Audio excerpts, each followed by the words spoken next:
সাবেক প্রধানমন্ত্রী শেখ হাসিনার বেসরকারি শিল্প বিষয়ক উপদেষ্টা সালমান এফ রহমান সফেদ শুভ্র দাড়ির আড়ালে গত ১৫ বছরে আর্থিক খাতে দুর্নীতি, লুটপাট, জালিয়াতি ও টাকা পাচারের কাঁড়ি কাঁড়ি অভিযোগ রয়েছে তার বিরুদ্ধে।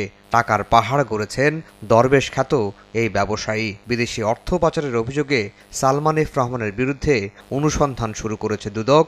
রফতানির আড়ালে ১,০০০ কোটি টাকা পাচারের অভিযোগে তার বিরুদ্ধে ১৭টি মামলা করেছে সিআইডি।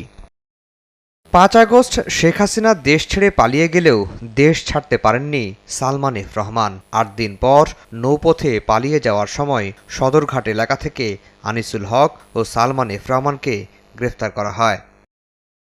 ঋণ করে করা সালমানের সাম্রাজ্যের নিয়ন্ত্রণ নিতে গেল ৫ সেপ্টেম্বর হাইকোর্টে জনস্বার্থে রিট করেন এক আইনজীবী। বৃহস্পতিবার সেই রিটের আদেশ প্রকাশ হয়। আদেশে বলা হয়, বেক্সিমকো গ্রুপের সব সম্পত্তি জব্দ করে তত্ত্বাবধায়ক নিয়োগ করবে বাংলাদেশ ব্যাংক।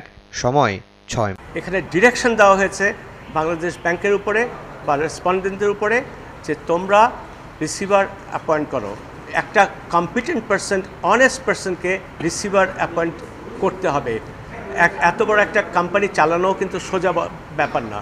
তত্ত্বাবধায়ক নিয়োগ হলেও গ্রুপটির কার্যক্রম স্বাভাবিক থাকবে বলেও জানিয়েছেন রিটকারীর আইনজীবী। ব্যাংক অ্যাকাউন্ট থাকবে, প্রত্যেকটা এমপ্লয়ি বেতন পাবে, ইনক্রিমেন্ট, রিটায়ারমেন্ট, প্রমোশন সব কিছু হবে।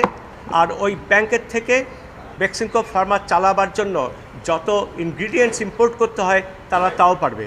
এদিকে বৃহস্পতিবার দুপুরে এস আলম গ্রুপের সম্পত্তি বিক্রি এবং হস্তান্তরের নিষেধাজ্ঞা চেয়ে করা রিটের শুনানি হয় উচ্চ আদালতে।